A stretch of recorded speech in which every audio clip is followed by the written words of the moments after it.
இயேசுவே நீர் மெசியா என்று புனித பேதுரு அறிக்கையிடுகிறார்.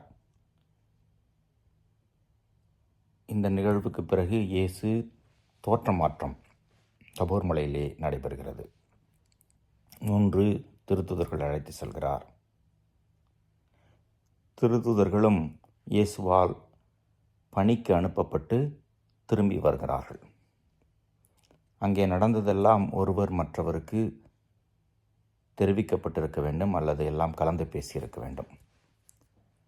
இந்த சூழலிலே தான் யார் பெரியவர் என்ற மனப்பான்மை வந்து விடுகிறது.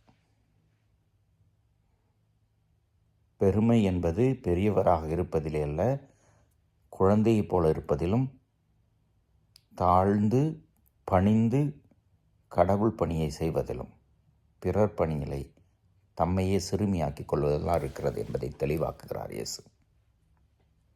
இயேசுனுடைய இந்த போதனையை புரிந்து கொண்டு நம்முடைய உள்ளத்திலே செயலாற்றுகின்ற தூய ஆவியானவருடைய வழிநடத்துதலை பற்றி கொள்ள வேண்டும். பிறகு பெருமை பாராட்ட நமக்கு மனம் வராது. பொருளோ பணமோ இடமோ ஆளோ பதவியோ எதுவுமே பெருமை தராது.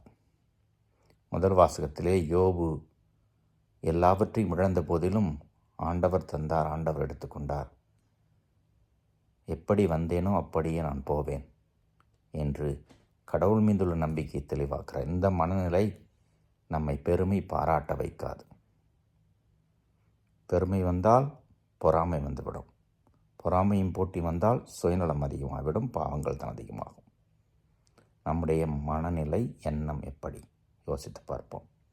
இறைவன் வாழ்த்து பெறுவாராக.